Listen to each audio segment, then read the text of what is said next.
realize it, but you are an important person. You're important. Crows are important.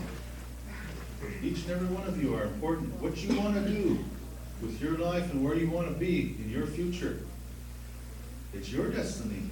It's your trail. It's your road. And however you want to get there and when you want to get there is up to you. You got to step up and you got to go after it. I just wanted to comment on your encouragement. I myself was from the generation of land. Yeah. Maybe you guys can, correlate the tribe and help people create home sites on tribal land. Exactly. Because, your land there, your dad had it right there, you guys live right there, I don't have anything. It's hard. I want to build a house. I want a home, but there's no land. So those kind of things, we need help with people. Yeah. That's true. Sean's telling the truth. I grew up with Sean, and we had a lot of good laughs. He's telling the truth because, regardless of that being my dad's land, it wasn't easy. I don't know what's in the old generation, but I think they got screwed over so many times. They think you're going to screw them over. I say that with a smile on my face because it's like that. There's so much suspicion in our culture that the other natives were starting to call us crows in a bucket, and because other natives were advancing so fast, and it was getting to be the point where it's embarrassing because here we are. We know how great the Crow Nation is and what we can do and what we can offer because of the geographical area that we're in. And because of the minerals, the great vast minerals and the resources and the experience that our people have, and the political influences, and we're not afraid to get up and talk. When it comes to Washington, D.C., we don't just sit back and want to be part of a big old group and then all kind of throw in a little resolution here and there. No, we don't do that. Treat crows, I guarantee you, we go right to the front door and we say, this is what we want. And that's what happens. And a lot of people freak out because the crows are the ones that do things like that. But that's just how we were taught. You want something done, do it yourself. Don't turn around and blame anybody else. Don't turn around and say, hey, the crow didn't good because shoot, they didn't help me. That's why I'm like this. No. You're above ground, you got 2 legs, you got 2 arms, you got a good head on your shoulders. Shoot, you can go out there and make fried bread, or you go out there and make donuts, or you go out there and make a breakfast burrito. Make something till something comes about. Everybody has a chance. Everybody has an opportunity. And we're not stupid. Man, there's so many people that have so many good ideas. They have good ideas. We just need to encourage these ones with these good ideas to bring those into fruition. So then that way, I seen a house that I wanted to build for my kids and my wife. The promise I made and the prayers that I made. I made a prayer. I asked the Lord. Lord, I asked him, this is what I want to do, and that's what I went after. And that's the end result, is what I have now. And I'm not done there.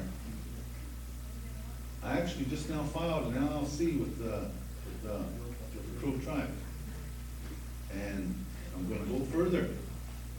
Wherever this road takes me, that's where I'll go. But it's by my choice. And when I want to get there, it's by my choice. It's your choice. What do you want to do with your life? What do you want to do with all the good things that your elders have taught you? Every one of us have a skill. Use it. Don't abuse it. Pass it on to the kids. But whatever you do, don't forget where you came from, because this is where we're at. You know, we got into this legislative branch. I know Darren got in there as chairman. You know, we come from humble beginnings. I grew up next to Darren, you know, grew up with a lot of these guys here, playing ball, riding horses, swimming, whatever.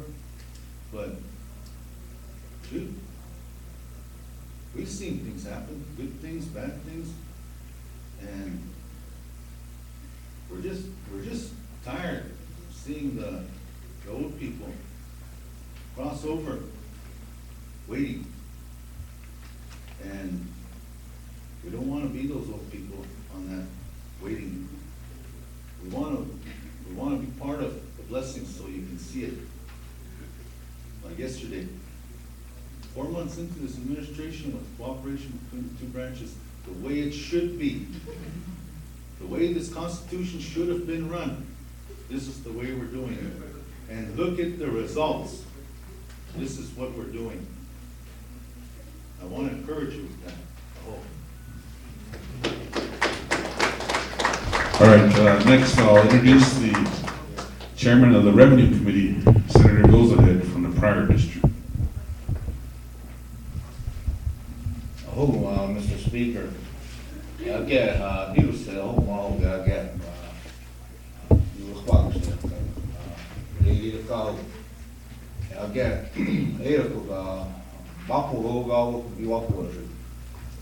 those that him such that Maori will get again this economic summit, something that is good. Commend you for putting this together. You know, one of the big lots, if we put our heads together, that way we'll be one normal human being. You know, I believe that's what teamwork is all about. You know, I like to play ball and used to like to play a lot of basketball. So we lose together and we win together. And I believe this is what this economic summit is all about, is a teamwork. You know, different arms and different hands and different minds are all coming together to work together so we can have development on our resources so that we can empower each other, empower the tribe to bring in the businesses that is needed. And I believe we are on our way, you know, with this administration of positive change. Just like the Speaker of the House and fellow senators, they have stated that it's a teamwork between two branches to make it happen. Secretary Oldcrow said it. I like the way he brought it out. The infrastructure is what and the enforcement is what the executive branch wants to concentrate on. But right now, it's also an employment agency, and we want to change all that to have the corporation codes like all the other tribes. When you try to mix politics with business, you become unsuccessful. And you know, with the but you know, it takes that leadership for it to make it happen. We're going to work on like Jackie Okow is here today, and we're going to work on the corporation code so that we can start doing this business part.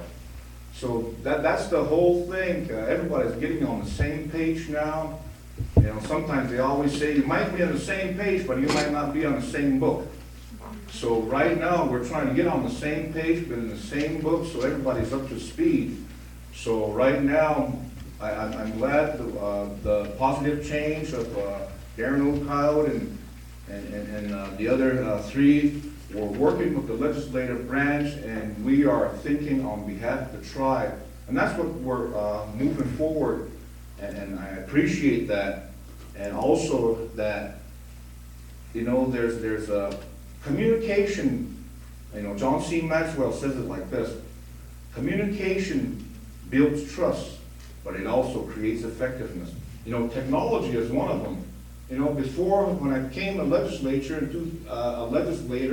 in 2004, we didn't have no cell phones. But you know what? This little piece of phone really gets you the emails. It gets communication between the legislators, the senators, as well as the branches. It's really a good tool. And it helps us communication. When you don't have communication, there's a breakdown of mistrust.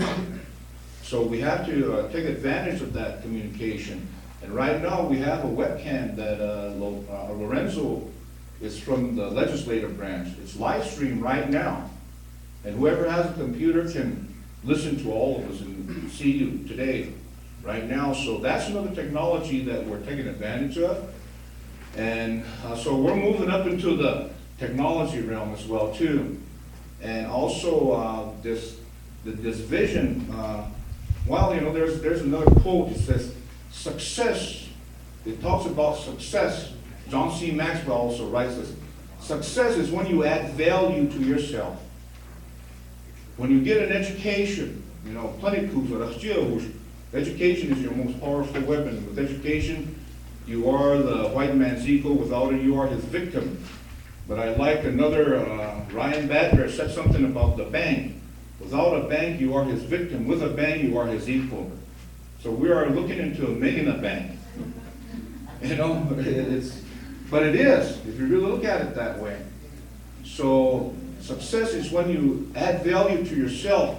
But you as instructors, you as teaching, the teachers and the leadership, when you begin to pour yourself out, that's when you begin to add value to others, which is significance. Significance is when you add value to others. And I believe that's what we want. I want to live a significant life. I believe each and every one of us want a significant life. That's why we try to teach our children. We try to teach our the clan systems. They try to teach the old ways, the clan ways, because we don't forget it. It's orally taught to us, but we see it visually. Like, there's a lot of sore-lip kids. I'm blessed to have a lot of sore-lip kids at the legislative branch. I get to tease them all the time. And you know, so that way, it's alive. It's alive as long as you make it alive. So in that, saying that, also, you know, that our brothers, the brothers from Hidapsa, the Bakken oil is there, but they're lacking some laws. And what they're telling us that get ready when the economic opportunities, when they arrive, you'll be ready. So like I believe right now, I know that John Wooden also said a quote, and this is from John Wooden. He says, when opportunity arrives, it says, it's too late to prepare. What it's actually saying is prepare now, so when that opportunity arrives, you're ready. So I believe creating laws, but also to enforce those laws, is what the legislative branch is all about, and the enforcer is the executive branch. So we got to work hand in hand. So that's what the economic development that we are foreseeing, I believe, is we're on the threshold of it. Threshold go. We're at the tip of it, I believe, in this economic development. So today, you know, I appreciate and I thank this opportunity to say a few words. And, you know, just like the speaker, Kenny Shane said, you know, our doors are always open. Come and ask, and we're there to listen. And I appreciate this time. Hope. All right, thank you. I know we're kind of running into your time, so at this time we'll turn it over to, we have the chairman here too, so I know you guys want to recognize him, so we'll turn it back over to you. We've heard from our revenue chair, but I think it's real crucial to hear from, because the revenue chair works with the executive branch and goes over the budget every year. The revenue chair says, you know, make sure that there's always funding there. And this, we've been kind of, we don't want to blame, you know, but we're just glad that we have this positive change to work with, because now the revenue chair can actually see how the tribe is sitting, so that he can make his recommendations to the legislative branch on how we should work with things in our different committees. And that's how it's supposed to be. You know, so with that, you know, we've got also some other senators here, but I know we're kind of running into some time here, and we also got some things back at the office. But the senators, did you guys like to address the floor, or are you guys okay? You're okay? Okay, we've got, I know Senator Kyle Runs was here for the opening day because we were starting session on Monday. And when I called the office to see if anyone was available, Senator Kyle Runs raised his hand and took off over here. And then he said, I didn't know what I was going over there for, but I took off over there. So, okay, good, because he represented the branch. But he's got some great ideas, and he's got some great, he's got some concerns, and that's what we're gonna look at also. The Yellowstone River from Bozeman all the way to here, to Billings. I don't know if you realize it or not, but the tribe is getting some, there's some land there. Since the river's receding, now there's more acreage that is coming to the tribe, but we have to claim it before the state tries to claim it. So that's what thing he's pushing now. So be glad that our senators, they're looking out for everything. They're looking at, we've got to do this, we've got to do that. And sometimes we feel like we don't have enough time, So, but, let's come together. As I see this is something great. Look at this, I remember when I was going to school here, all we had was the old gymnasium over there, for classes. Now look at all these classrooms, the buildings. This is a great institution here. And I encourage everyone to allow and to have their kids, if they don't want to go off, it's good to go off to school somewhere else, but if they don't want to, have them come to Liberty Gorn College. I said this the other day to the owner of the Last Stand Western Wear, Sal. I'm pretty sure everybody knows Sal Leatherman. She was complaining she had to pay $35,000 for her daughter to go to college somewhere, and she went and quit and came back. I told her, I said, did you know you would have saved at least $20,000 if you just sent her to Liberty Gorn College, and you would have had her right here, and you could have got her to finish college here. And she said, I didn't know that. I said, well, now you know. I said, if people would just cross that river and come over and utilize our college, they would save a lot of money. Their kids would get their basics out of the way, then they could go off to Bozeman or Missoula, wherever they want to go to later on. But look at how much money you would have saved had you just looked at Liberty Gorn College. So get that word out there. We need their money. We need more students here. My wife was taking some classes here, and I have to pay for her. So then I understand where they come from. When I went to college, I had the Pell Grant, so then I'd go to the class, once or twice out of the week. Now, since I'm having to pay for my wife to go to school, she goes to every class. And she gets upset if the instructor is late or doesn't show up that day because we have to pay for that day of class anyways. So I'm understanding where they're coming from. So I urge you to have your kids understand it's important to go to class every day. It's that money they got to generate. They have to get that work ethic. We have to put that into them. Okay, so at this time, Sean, we'll turn the floor back over to you, and I know the executive chairman's here too, so we can see.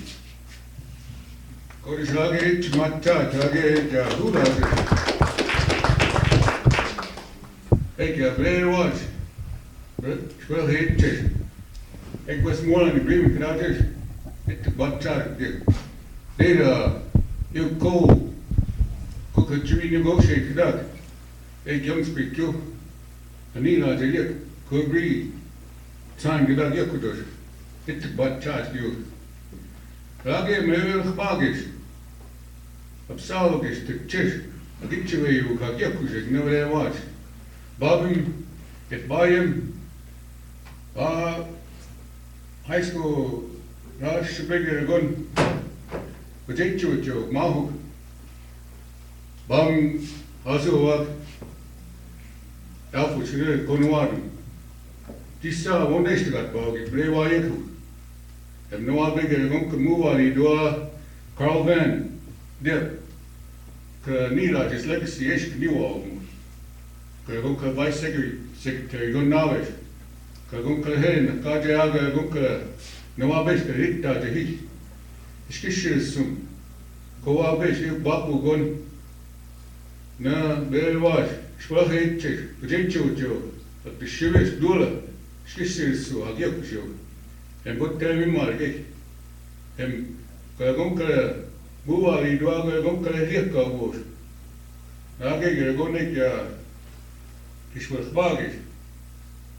Ook biego Apsaalooke tekjes. Oga uga kiekot paivaga kiekkusei. Deira Wegwage maas chivat charges. Avu kuika kiekkusei. Emme huulaten. Maatsuahari koukkaa family. Onghorn family. Ik dus wat charges voor alle kalma kiekot ba. Ik jagis. Jag ook aan alle kal ik nation building girl ik bluestone girl. Then amount most na empowerment girl ik nation building girl. You all took kiekot bush. No al bishker gokka. A mule. Bobbin na jagis azagi marnish. Mickey skadar. Ik Richard Karaje, Harvard, Beleden. Apsaalooke is blij hier. Dat je moeilijk tijd, Bastille, ben je nog shit tijd. Doe, ben je nog salen. Ik Harvard project, is action, kon cultiveren, Joe Calder, kon ik baas met je. Ga ook een master's degree, hier, kom maar tijden. Ga je sap, Apsaalooke is ben je nog shit, geluk kan ik ook. Maar je wel gauw op een ilkot boel. De chest, dat is je wel mooi. Daar worden ze wel hard, ik weet niet waar. Op een building uitgesteld. Na, kijk, de zaak is gelaas geregeld door bij dat beetje. Ook tijd zijn. Dat is je keren. Is je wel hard gedekt, baba heeft dit. Ik zag je Mickey's kook. Baba heeft wat het, zag ik, flag dit. Kom nieuw. Dan zullen we go door je kodem. With that, I'd like to have my little big brother, Darren Oakell, chairman of the Crow Nation. He has accomplished more within his administration in the past 3-4 months I've seen since long time. Kojewa be like big. You go.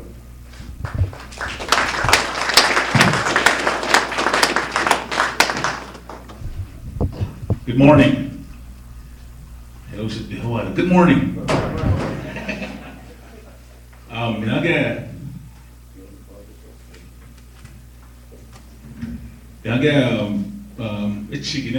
When we sat down and talked, what was that, December?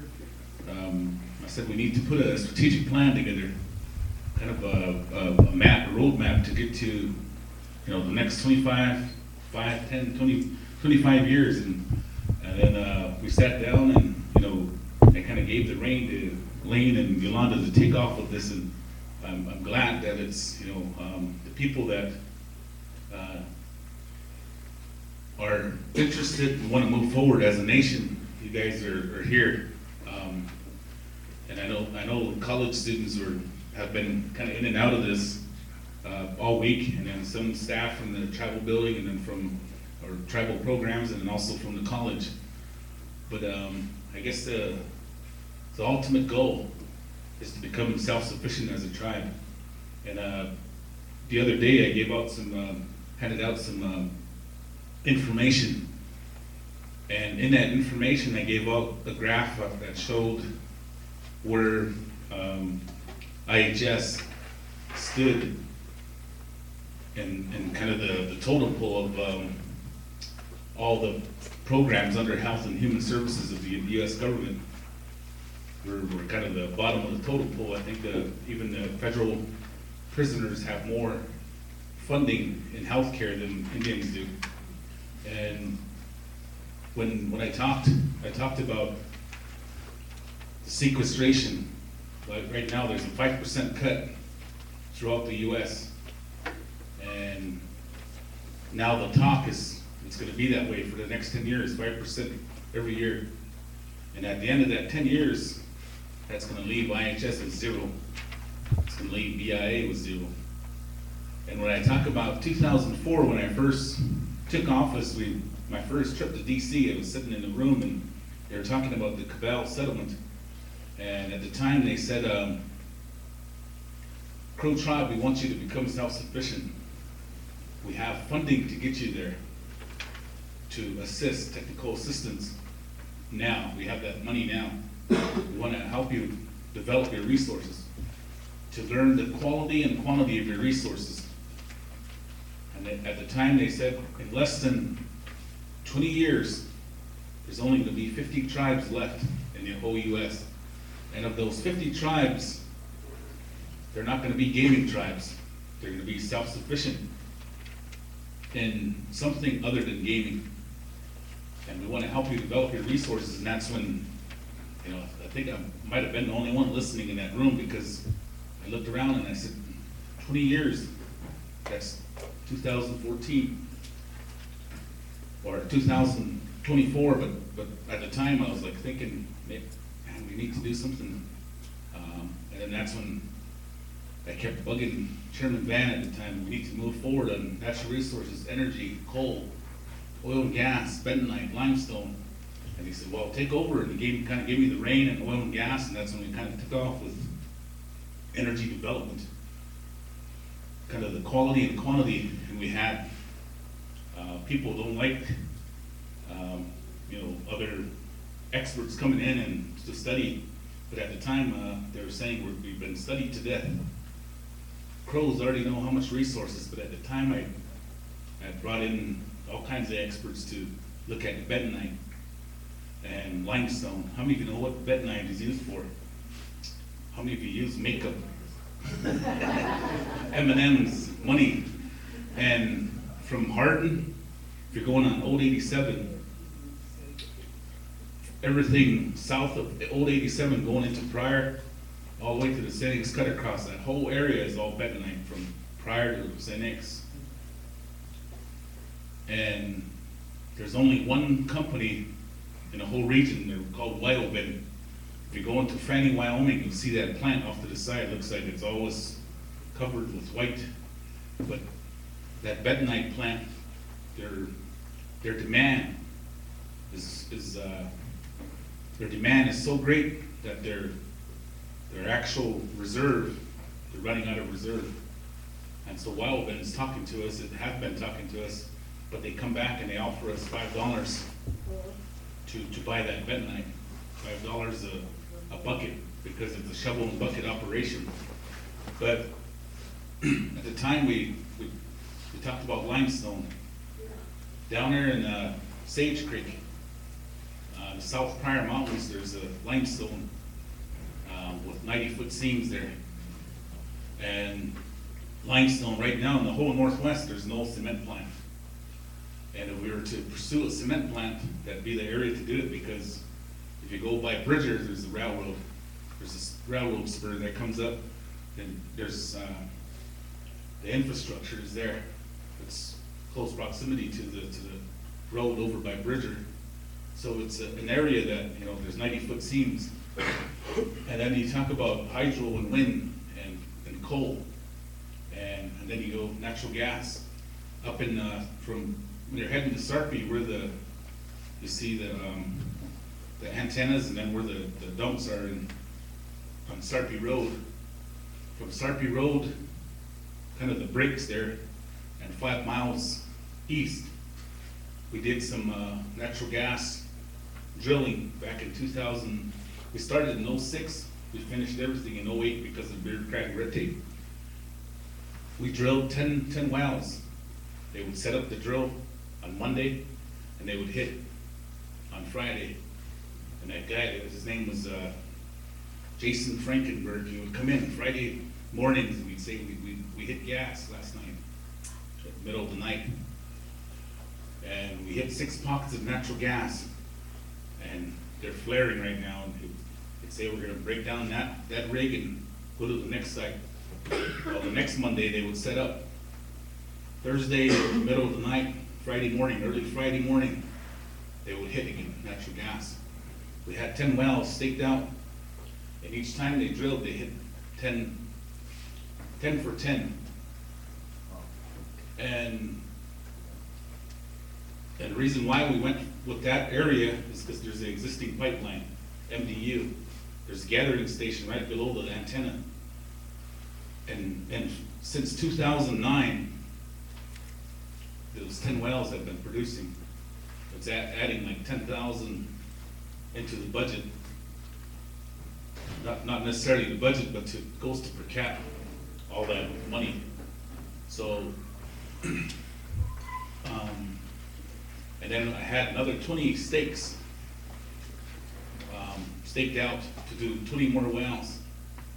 And that's when Chairman Van passed away, and I sat there and I kept taking those 20 wells, I'd take them in, show the last chairman, I'd say, there's 20 wells we need to pursue. And I said, that's not my project. I say, well, we need to move forward, we need to sign. We even brought it to the legislature a couple of times to try to have them move those 20 stakes. And after about a year, the company finally said, well, we can't be sitting there, we gotta go elsewhere. And they took off, and they're down in Oklahoma right now, drilling. What I'm trying to say is that we're our own worst enemy. There was something good, if we pursued those, what my intention was, if we pursued those 20 sites, we could go another 20 all the way to the coal mine. And then we could have our own gathering station, have our own power plant with natural gas. That was my goal. But at the time, now we have to go back and start all over because that lease is expired. The wells that are there, we've already sold those to MDU. The next 20 wells we're gonna pursue and have our own power plant, natural gas. That's why the price of coal is going down, because natural gas is favorable right now as a power plant. And so that's why it was, ever since that time, if you go back to 2004, become self-sufficient. Become self-sufficient because we're getting out of the Indian business. And it's because of the Cabal settlement, we're getting out of the Indian business. In less than 20 years, that was in 2004, and in 2013, we wasted basically 9 years of this 20 years. We have 11 years left, according to the US government now. I'm just talking about sequestration. This is the direction they're going. The old people, they say, they're gonna let you guys go, meaning they're gonna do away with the reservation. And then they're scared. What are we gonna do? And I posed a question on, what was that, Wednesday? What are we gonna do if IHS packs up and leaves? A lot of people are gonna have a hard time. Like all of us don't have good things to say about IHS, but once they leave, you're gonna miss them. Basically, again, the way we're sitting, because we don't have that. We're not self-sufficient. And that's why this is important to me, and that's why I'm pushing economic development. That's why I'm pushing for self-sufficiency. But in order to do that, I don't want to micromanage every gas station, every casino, everything that we do. So, and I've seen other models that are effective. If you go to Ho Chunk Incorporated, if you go to Seminole Incorporated, they've separated their business from politics, and the government doesn't run those businesses. Those governments run the government.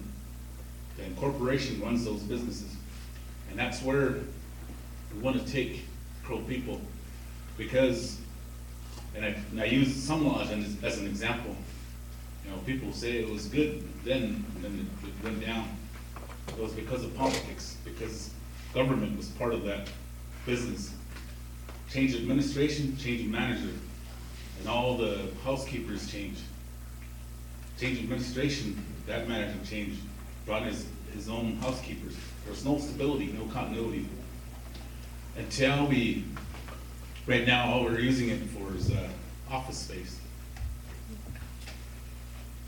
Something great, something good came to the Crow people back about 30 years ago. Economic development, there was a boom here. But putting that infrastructure in place to keep it going wasn't put in place. Now again, we could have another great boom, but now we need to put that infrastructure in place, or we separate business from politics.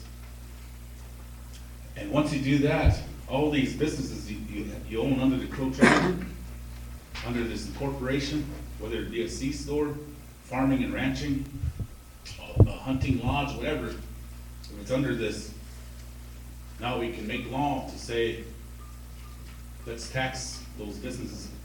Let the Crow tribe tax the C-stores, let them tax the casino. And then you can turn around and go after people like Clep, because you have a law in place there. And that money that you use for tax, you send it to sewer and water, roads. People say, how come we don't have our own emergency services? Because we don't have that tax base to pay for it.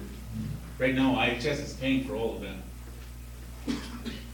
And the training is all the, like, ambulance, how come no crows are driving ambulance? How come no crows are working over there?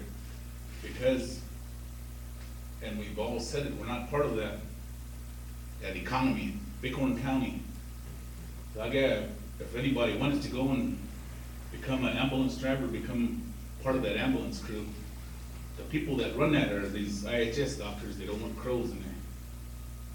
Some of them go through and they complete, but they don't hire them on. I know a couple of them that finished. They went through the whole process, came back, they want to do their own ambulance service, but we don't have that means to help them, because we don't have that revenue coming in to provide that service. And now you'll have, with that tax base, you'll have that. And then we lost a tax case back in mid-90s because we didn't have that law. We just went, we said, let's go tax everybody on a reservation without having that law behind us to back us up. And now, if we start taxing ourselves in our own corporation, our own businesses, then you have that tax base to start providing services to the community. And now you've become self-sufficient. And that's the direction I want to go. And I hope all of you are on that same, because it's not about me, it's not about you. Right now, it's about the future. It's about my kids and your grandkids. Because 30 years from now, I don't want them to say the same thing we're saying today about Sunlight. If we start something, I want it to continue to the future. That's why the proceed into the future together in a good way. All of us need to think that way. And I always say, and people get tired of hearing this, there's only 13,000 of us. If we don't look out for one another, no one else can do it for us. And but yeah, we've come to the point where we're putting that plan in place, strategic planning. We're putting that together. And this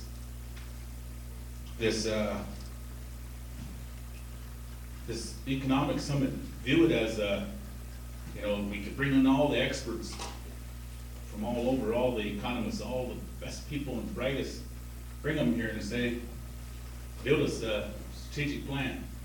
Tell us how we should live. How many of you, you probably know about the Titanic? All the brightest, the best, the greatest people built that thing, but it sunk.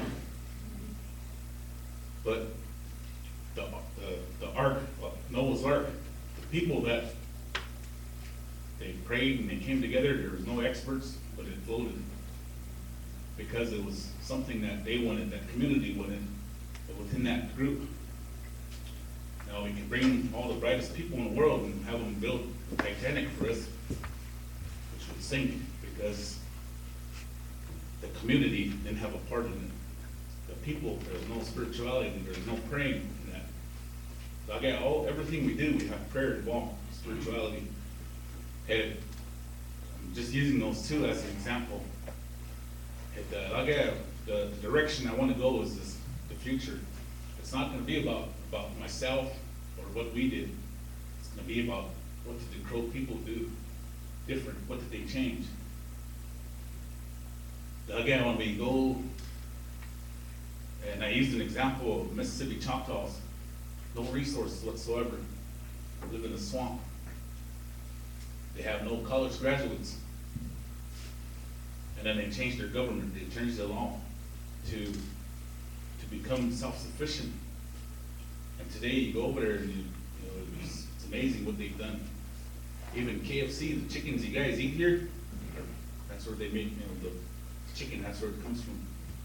They looked at industry to develop, and we, all of you go to KFC and eat chicken, it comes from those Choctaws.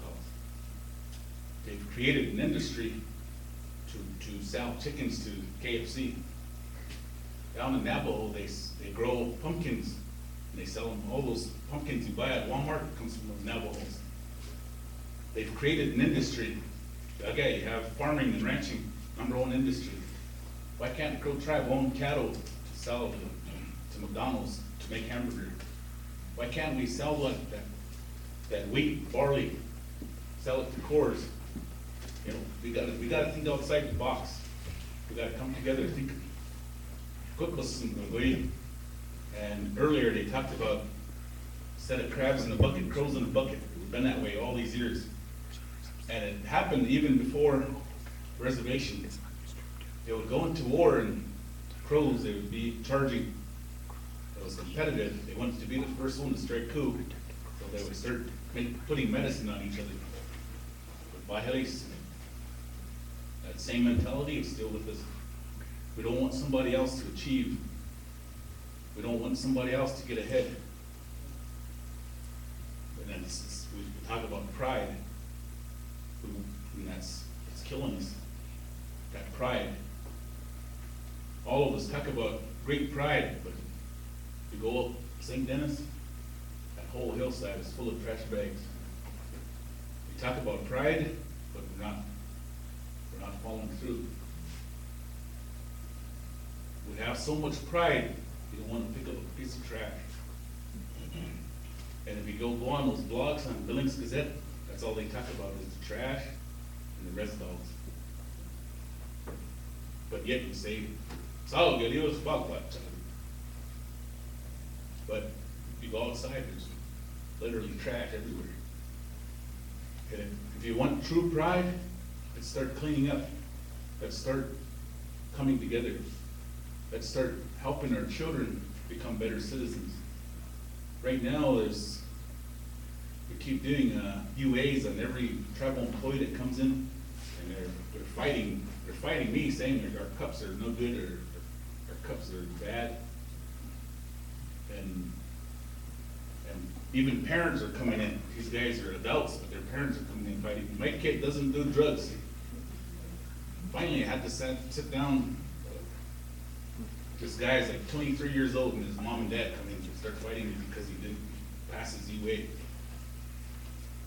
I said, I don't know if he's doing drugs, and you don't know if he's doing drugs. I said, the only way is if we get him help. Send him to wellness for 30 days. And if he's clean, put him on. I offered my help. I didn't say, well, you can pass your UA, you can go out that door. And now he passed. He went through the 30-day, came back, he's a better man. He's working. This was back in January. And I said, I know how important this is when we put things in our mind, if we're not focused, we can't do anything. Even his life, his kids, he's starting to think. Okay, we have a whole generation on meth. We see these movies about zombies. We're gonna have those pretty soon because the direction we're going. We gotta take a stand on meth. Right now there's I saw a young lady. She's about the same age as me.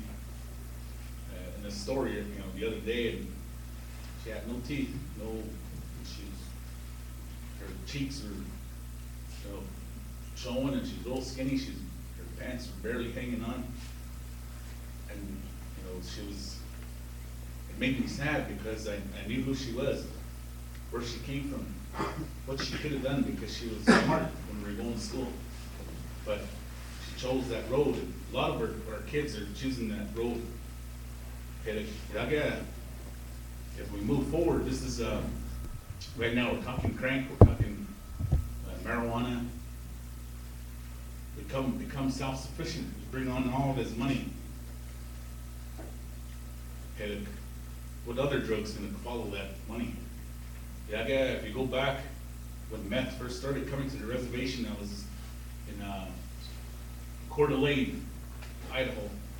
And there was, all the US attorneys, the FBI, the DEA, they were all sitting in a room and they were talking about meth in Indian country. This is the first time I heard about it. And they did a drug bust on the Wind River Indian Reservation. And the FBI, the US attorney, the DEA, they were all talking, and they said, Sinaloan cowboys, they're from Mexico.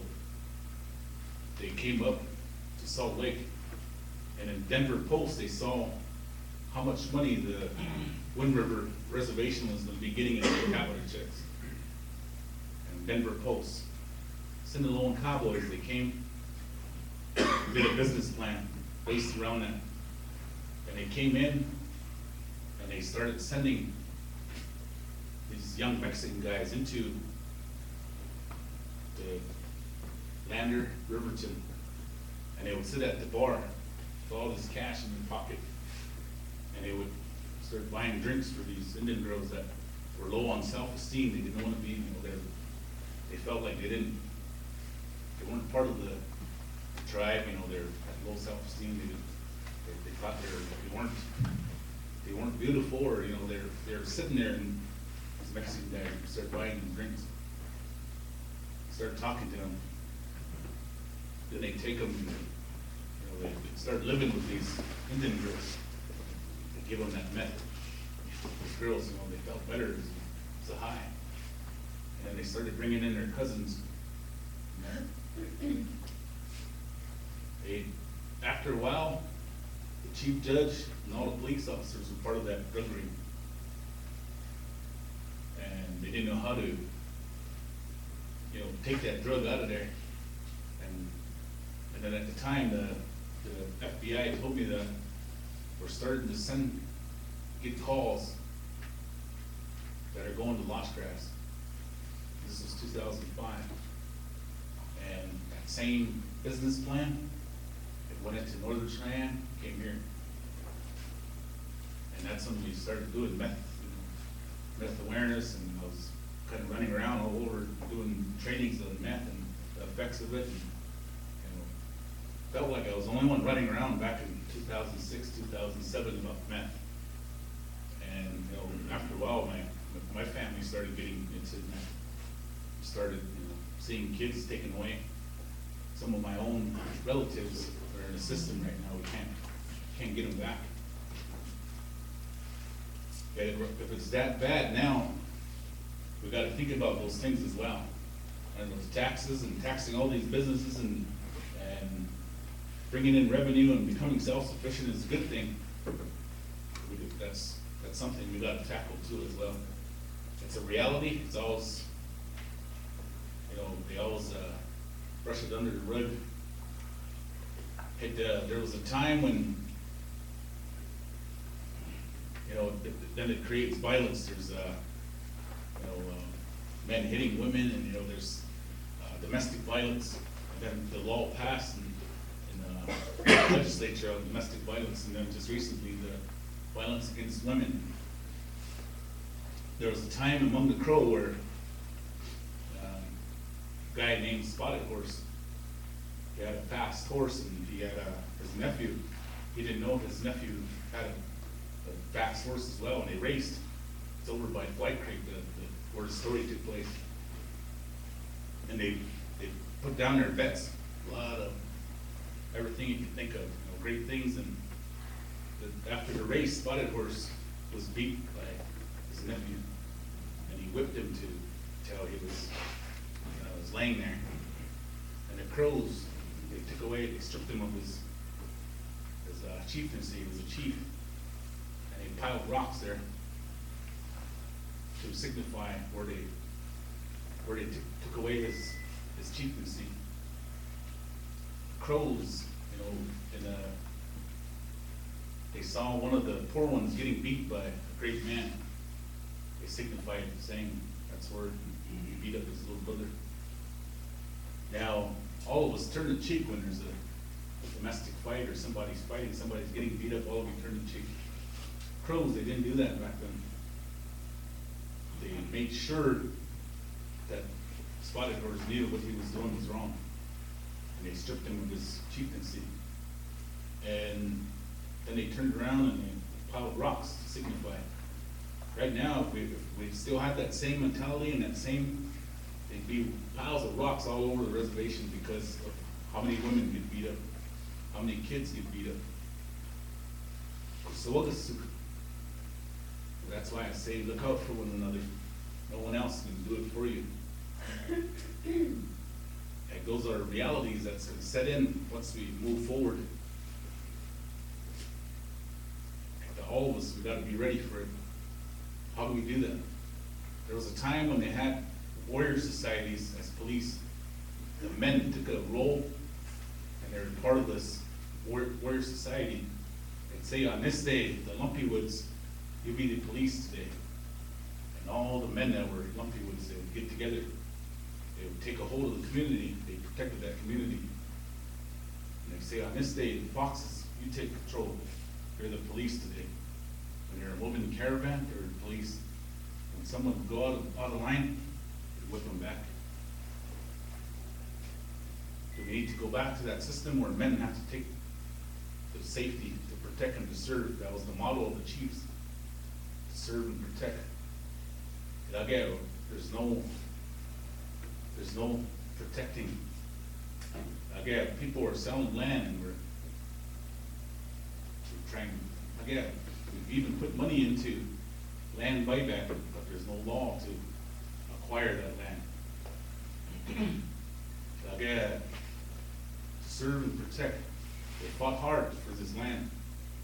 But people say, oh, I need money and, for drinking drugs or whatever they sell that land.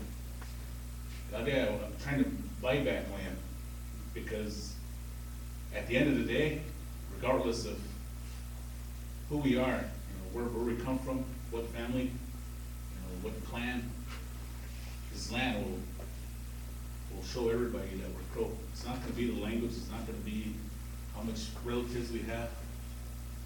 This land is going to be. They don't make land anymore. Okay, U.S. government, if we want to become self-sufficient, this is land. And our land base is dwindling. Right now, there's 50% is in non-Indian hands. The only stronghold we have that's keeping us above that 51% is those mountains up there. And back early 1990s, they used the Garden Basin as collateral, and we just now barely pay that off this fall. They used that as collateral in the First Interstate Bank, Garden Basin, and this fall will be the last payment we'll make on the Garden Basin. That's what I'm talking about. I got the land, it's not about anything else. At the end of the day, how much land we have as a tribe. And I use an example in Hardin. People say the reservation line's over here. No, it's over here. And a lot of people say White Kitchen. Look at L&B's. That's where the reservation line was. And then somebody said, no, it's over by the Pepsi warehouse. Somebody said, no, it's over by the museum. How come we don't know that? Because those lands don't belong to us anymore. They belong to non-Indians. And presidential proclamation was made saying that we don't want to be a part of the reservation. And that's why the Hairpin Ranch purchase was important, because Pat Goggins owns everything else around that except for that Hairpin Ranch. Leachman owned it. And we were at the auction, and I was bidding. The phone rang while we were bidding, and we were at 970. That's good. The auctioneer said, somebody's phone rang, and he said, get that phone, it might be Pat. That's a joke. Again, if we did purchase that and Pat Goggins, bid, because I think he had someone bidding there, if he bought that whole area from 87 to I-90, and then that prior creek, everything west of there, belongs to Pat Doggins. What if he said, I don't wanna be a part of the reservation anymore? Crow tribe don't own it.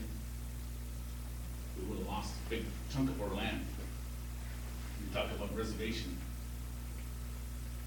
And those are things that I thought of since 2004, that have been, people talk, this is what you need to do, how come you don't do this? Why aren't they doing this? You should be doing this, you shouldn't be doing this.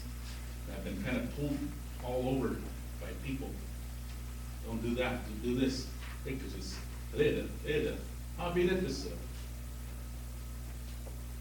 Sometimes I wanna say, how come all of us can't do it together?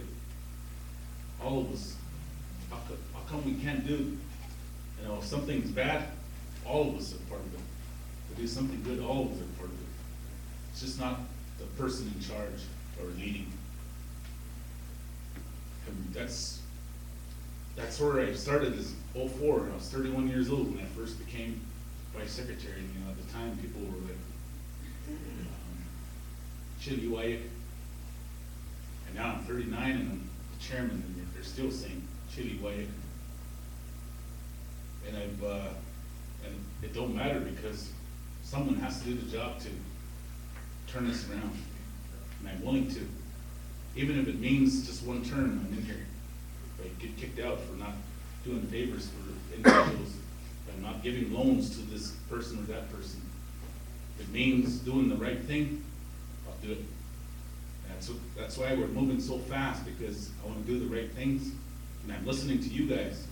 It's not about me, it's not about what my agenda, it's about it will get you. That's where I go. You guys are making this road, not me. And if any, one of the words that I always keep with me is, sits in the middle of the land, said, Apsaalooke, what got the Malak's Kuji? There's only one crow, may you always have a home to come home to. Land. Apsaalooke, to chill, wawa, everybody, things that belong to the Crow people.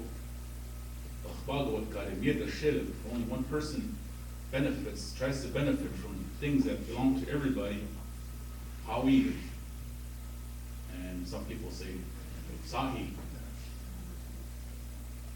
because together, that same mentality, that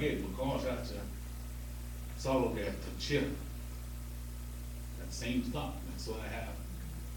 Okay. What God in me to share you the deal second. There's a credit department, we'll touch 4 million Crow people won't both of us. 4 million. I don't know how we're gonna get all of that back, even if we got there for caps for the next 3 for caps. Like say somebody that owns 30,000 per cap, that's like 1,000 a year. Okay, it's gonna take me 30 years to recoup that money from that person. That's how bad it is in credit. And demolo, people will get scared. That money says Crow Tribe Credit, it doesn't say an individual's name. Touch that co-office.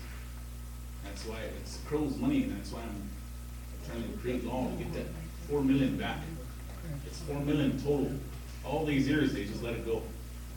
It's tax-free, and it's basically free money until today. Because it doesn't belong to me, it doesn't belong to the past credit director, it belongs to all of us, the Crow Tribe. And people, that's why I say people will probably kick me out because I'm not doing favors through credit or through housing or through any other program. And I tell them, I'm straight up, and I tell them, a lot of people probably starting to not like me because, but it's not my money, it's not our programs, it's Crow Tribe. They're the ones that put me here. Okay, if this is the direction I want to go, and I hope all of you are with me on this, because it's going to take all of us working together. People could say it takes a whole, like Gandhi, it wasn't just him, he had a group pushing on him. Martin Luther King, and what he wanted to do, it didn't take just himself, it took a whole group of people. And if they wanted change, it was a group of people. Okay, that's where we stand. Okay, there's a threat of being bombed, we don't know what tomorrow holds, but the future, that's what we're looking at. Okay, and that strategic plan, I think it's always been there. We just kind of didn't pay attention to it. The economic development's there. All the farming, ranching, the tourism. We had to track all these things, but it wasn't there. It's always been there. We just didn't pay attention to it. The coal, the leases, the gas, the oil, it's always been there. We never paid attention to it. The hydro, the wind. Everything good is to be found here. It's up to us to put it to work. But we've always had that division and crows in a bucket mentality. And it's brought us to Bahamas, we will let change it. I've always said that. And people were probably sick and tired of me saying that. But I'll say it again, Bahamas, so let change it. And English, we've always, fought amongst ourselves. There's always a division, and we're poor because of that crows in the bucket mentality. Every year, every administration, everybody that tries to move ahead. It was worse with the 48 Constitution because every 3 months they'll change the agenda. But now we have that stability and continuity with legislatures. We have that. We can keep going no matter who's in charge. And that's why the corporate model is what I want to put in place. It's all again incorporated. So we can start taxing our own businesses, then we can start taxing people like Putt and the County Electric and everybody else that comes on reservation. Start utilizing that money to provide services. Apsaalooke Wastewater Authority is always looking for grants to build their sewer and water. Every year they're looking for grants. What if we have that money there to repair, O&M, operation and maintenance? Again, your water compact is passed, you have that 50,000 acre feet of water behind the dam, 300,000. All of that is there for you. Everything is in place, but it's up to us. Where we want to take this, it's up to us. But with that, I thank all of you for listening, and thank you very much.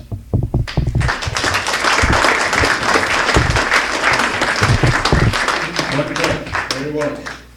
Joku teist juhuga Tšivaila Liina ja meid very much hit by what the Apsaalooke kom nage maavalaarki joku video camera iliwa joku data na lane projectasit joku na bre maires ja video kahat lane.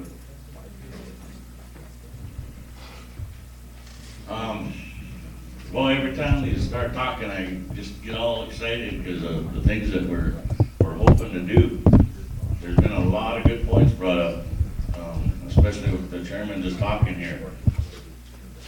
One of the things we were talking about a couple days ago, I have it here somewhere.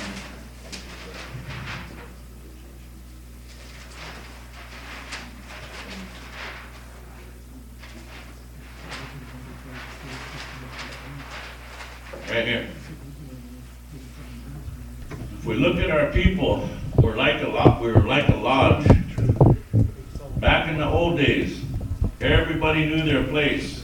And like the chairman said, we had people to police ourselves even, so that if we got out of line, we got set straight.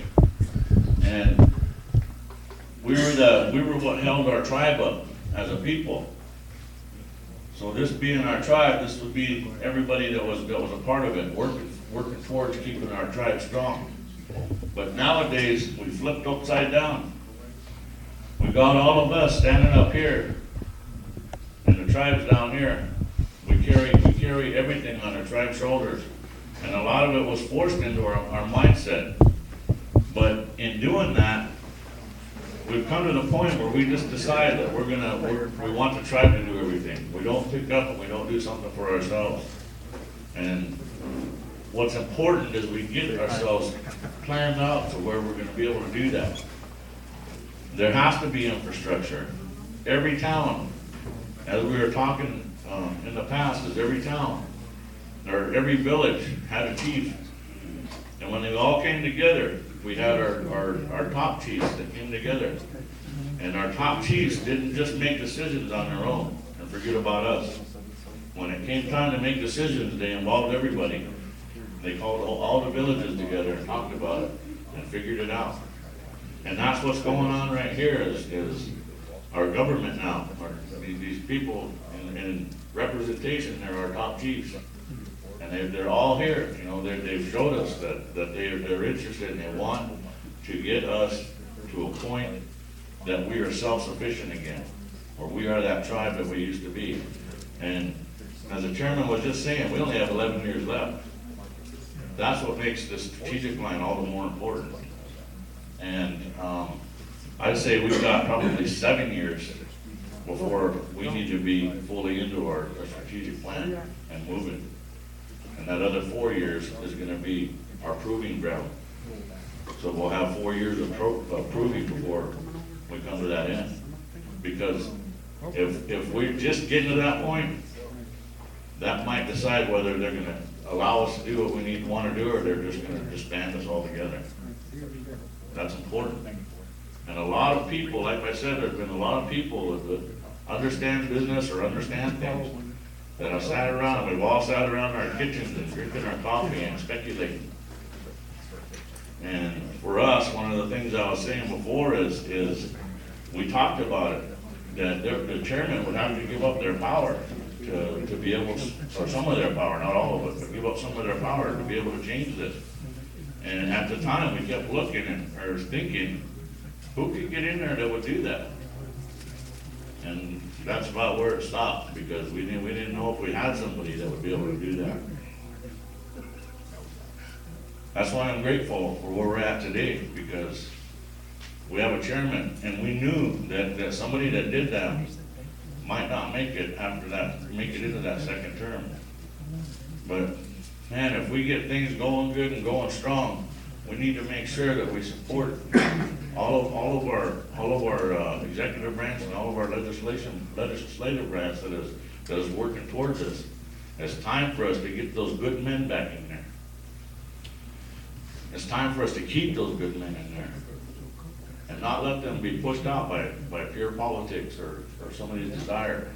It takes a lot of work to stand there and say no to somebody when you know that they're gonna go out and they're gonna spread whatever kind of crap they can about you. And I've already heard about, or chairman just talked about it, I've heard about the vice chairman too. He had a family member that he thought was capable for a position. And the family member isn't pulling his weight in that position, so he personally demoted that guy, and now the family's mad at him because he brought him down. And he said he wasn't doing his job. That's what we need. We need people in there that you know, we talk about having a corporate culture, and that corporate culture is gonna be from the top down. If we don't see our superiors doing that, or our directors, or chairman, or whatever, if we don't see them doing what they're telling us to do, we're not gonna do it. That's just like your parents telling you, you know, keep your bedroom clean, and then you walk into theirs and you can't even get through it because all the clothes and all that stuff. So why do I need to keep my bedroom clean if you're not doing it? So that's something we need to look at. But we, you know, with all that we've had some really good discussions this week. And boy, we're really blessed with a lot of things that we've been dealing with. And the issues that these guys brought up, the ones that have been here, do you agree with me that we practically hit on almost every one exactly, like these guys have been here? So I know that we're in the right direction, because we're planning it that way, and we've been going that way. We're looking at health, we're looking at public safety, we're looking at the tax base. We as Crows gotta pick ourselves off the ground. And we gotta start walking tall like we used to. We gotta start taking our part in what this our nation can be. We can't just count on these guys to do it. Like I said, if they carry us, after a while, they're gonna get tired, because as a whole, we're some pretty big pros, you know. Look at me. If I made them carry me all the time, boy, they'd be hurting. So we've gotta look at that. We've gotta pull our own weight. We've gotta get our lodge back upright, where we're all holding it up. And that's kinda how we kinda had an epiphany this week. Chairman and legislators and everybody else has been here today. One of the things that we get caught in is we get caught in a poverty mindset, and we get caught in a colonial mindset. And so we were talking, and the first day we were talking about, well, we don't want to be a socialist, or we don't want to be capitalist, or things like that. We finally said, why are we even using those words? Those words are foreign to us. They don't belong to us, they belong out there. Why don't we do something that's Crow, that belongs to Crows? And so through that time, this just started popping up. We have 3 mothers as Crows. We have our natural mother, the one that gave birth to us. Our lodge is our mother, and Mother Earth is our mother. All 3 of our mothers are tied together in what we're doing here. Okay, next time. Our government and our business will be tied into what's going on here, so that every part is protected, and is protected by those four balances. If nothing works, or if these 4 poles aren't set in our teepees fall down. You always see it at Crow Fair, you know who didn't really put their teepee together very well, because they're laying on your teepee. So, those 4 have to be set, and everything that happens within our tribe, or within our tribal business, has to rest on those poles. Because, and if it doesn't rest on those poles, if those poles aren't strong enough to hold it, it's gonna crumble. So we're looking at how we're gonna incorporate this as a model for us to base our strategic plan on. And it's been pretty exciting, some of the things that are coming out of it, some of the, you know, all the things that we look at as a culture. And we actually, when we took this from what is called the triple bottom line, which is what corporations are doing now, to be more responsible to their people and be more responsible to the planet or to the environment. And for us, we added culture in, because we want our culture to be strong. We don't want to lose it. So we put that in as well, and then we carry it all right there. So those are what hold us up, and everything else has to pass through that to be able to work within our culture. So I'm just full of excitement. I don't know what else to say. And there's a lot that's going through my mind, and if I start talking to you guys, it might be to the point where you guys won't understand me, and I'll be so why don't we take about a 10-minute break, and I'll let John finish it off. Thank you, Wayne.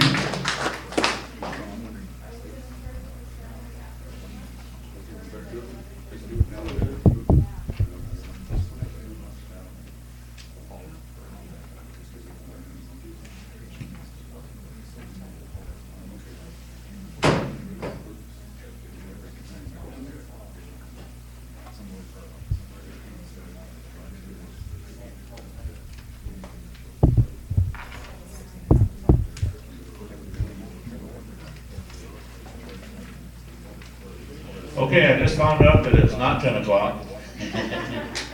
It's 11:30. And before we can start in our strategic plan, we gotta get everybody up to speed as to what all is involved in the strategic plan. So why don't we,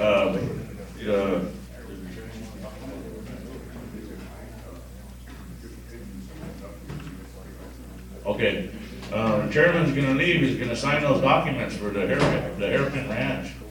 So, that's another exciting thing. I mean, that could really open some doors for us as well. So let's give him a thank you, a round of applause. what we're gonna do is we're gonna wait till, and let's thank our senators too for coming. We appreciate you guys coming and hearing what's going on and what we have to say.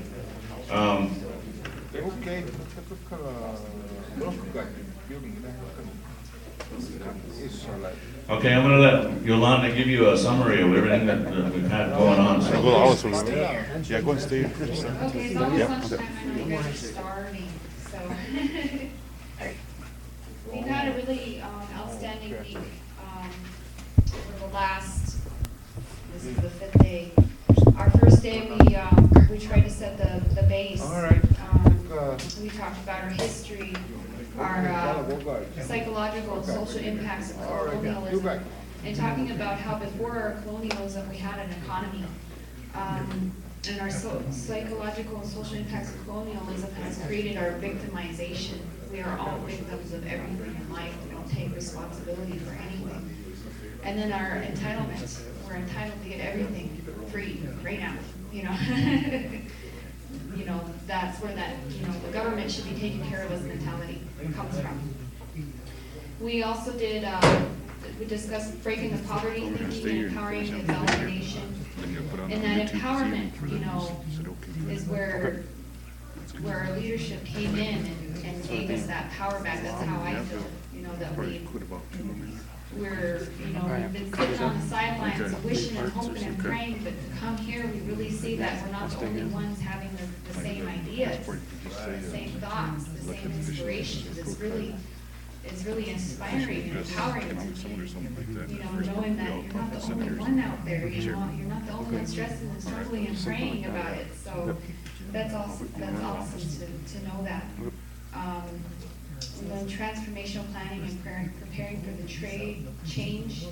We also discussed the corporate governance and how it needs to be transparent and ethical and think about the people and the planet, and stakeholders.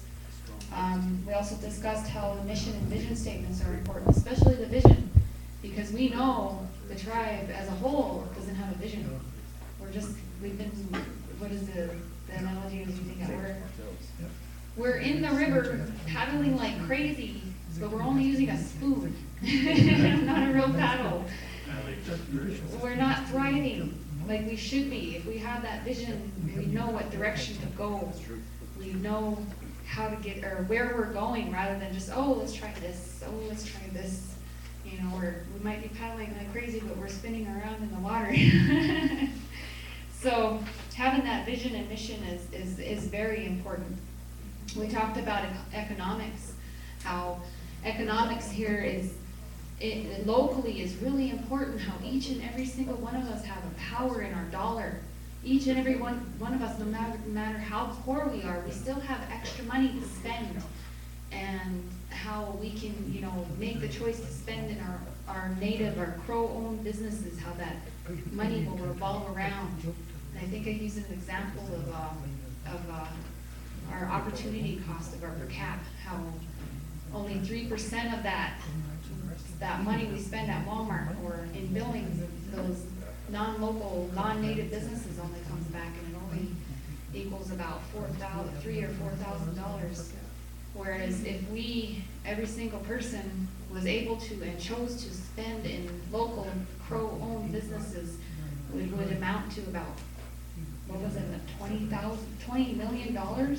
Because that dollar would roll around and around and around and around 15 times before it would be used up. So that's a big opportunity. That's about a $9 million opportunity cost for us because we don't have that economy. This was all on the first day. On day 2, and you know, from talking about our mission statements and our economy, we also brought up the topic of taxing and having our local economy be improved, our local services be improved, because we have a tax structure. So it's good to hear, you know, like I said, it's good to hear these ideas that more than just, you know, us had it, that our leadership had it, that, you know, our lawmakers had it. The next day we talked about business, how that relates to us historically, and then how to do the business planning. We also talked about, sorry, it's been a long week. We talked about financing and banking and how that's important for our economy, as well as all the different types of financial institutions we could have. Then we had a presentation by Sovereign Economics and Coins, having our own tribal currency and what that would look like. You know, that excited us to know that we have that power. Then we discussed, oh, we didn't do that one. What did we talk about? We were supposed to have a tarot, but, oh, that's when we talked about corporate governance, management versus leadership, like management roles, and then how a manager behaves and how a leadership inspires, how a manager directs, and how a leader supports you and pushes you to go further. We talked about ethics, social responsibility, and the importance of communication. How I like how, I think it was Senator Goza had talked about how communication empowers us, but it also creates efficiency. And then we did a breakout, our first real breakout on day 2, and it was really, it was really inspiring. Everybody got to say how, they give their inputs and insights and suggestions about how to improve us as a whole, as a people. And I liked how Lanny said in that first one, I don't have to share my ideas, but I'm going to because I almost died. It's one, and that kind of leads back to again what Senator Goza had said about how you're successful by you're successful by improving yourself. You're significant by improving others, and that's if you don't share your ideas, you don't share your inspirations, and you don't improve others, then you're not significant. You're just successful. So I like that. That kind of ties that back to that.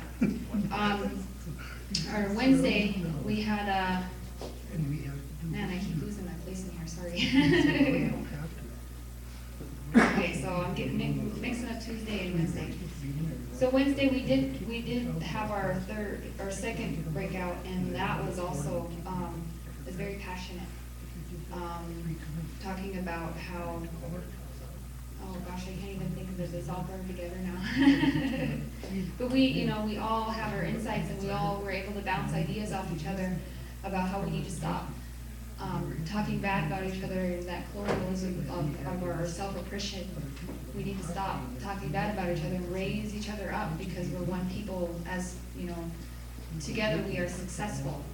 One person's success raises us up, raises us all up as a people. Just like with the Schimmel sisters and the Louisville, everybody was behind them. All of Indian country was behind them, and that's how. That's an example to me of how it could be, even just us as a nation. We could get behind our successful people. Yesterday, we had Lane here was discussing the triple bottom line, our accounting, people, planet, and profits. And then the quadruple bottom line of our TV, our people, planet, profits, and culture. And we were very inspired by that, because it just clicks. It's just right. We need that. We need to think about our culture. We need to speak. We are wrapped in our spirituality, and it's really important for us to consider that when we think about our future. We didn't get a chance to do our vision and mission statements yesterday, but we did have Don McKenzie from the Mandan Hidatsa and Arikarak speak about the opportunities. He's from the Tarot department. He was talking about the opportunities there in the Bakken Room on the Fort Berthold Reservation. He said there's about 1,800 jobs, 1,800 potential jobs coming up, and we had a lot of interested individuals here yesterday. It was really inspiring, and it's good to learn from other people's experience rather than our own, rather than have to go through the heartaches of our own experience to see that they weren't ready for success. So using that, you know, to build on and be ready for success. Sometimes they say luck is a combination of preparation and opportunity, you know, so. We also had the Bluestone Strategy Group come discuss how we can incorporate culture into our strategy and analyze all the other opportunities in our existing resources. I really like that part about it, because we need to look not at going and pursuing something that we're not good at. Look at what we have. We have a lot of people. We have a lot of culture, and we have a lot of people that hit that battlefield. 300,000 people a year that hit that battlefield, and all they want to hear about is culture. All they want to do is see us and hear our stories. And who's capitalizing on that? Not us, you know. So that's just an example of using our own resources. So, you know, to summarize, you know, this morning session with all our morning speakers, you know, our senators and our chairman was very inspiring. It's, you know, Lanny and I are just really excited and really motivated, and we really hope to continue this. We're hoping to meet again in June or July. We'll decide that. We're going to hope to form some steering committees and some action committees. I should say action committees, to keep this momentum moving forward, because, you know, it's such an inspiring time, because we've all been hoping and praying for this, and now it's here. And it's refreshing. So we'll come back and we'll start our strategies, you know, our introduction to strategy planning, and we'll be doing our planning at the end of the day. So,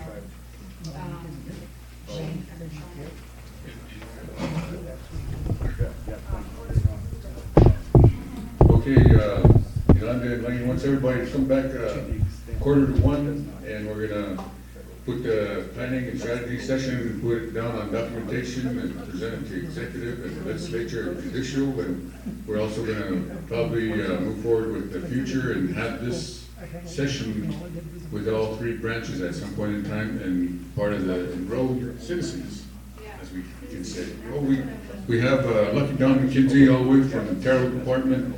There were some individuals looking for you, and they're still looking for you, so you're the most man in demand for employment and making people rich here on the Croydon Reservation. Yeah, I'm sorry I'm late. I had to do a little bit of honeydews at home. I've been away from the house for a while.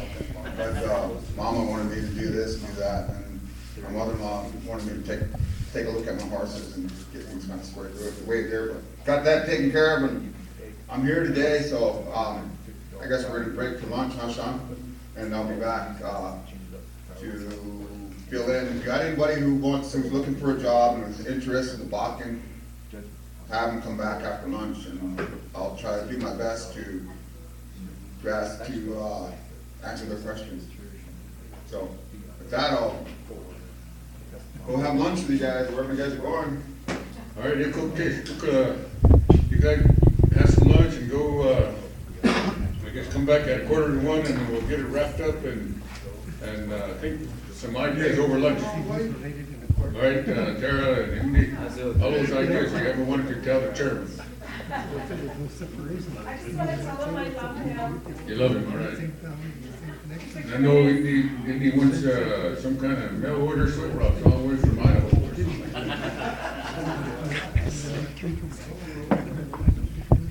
We can have Native American mail order husbands. We'll send them to Russia and the Philippines.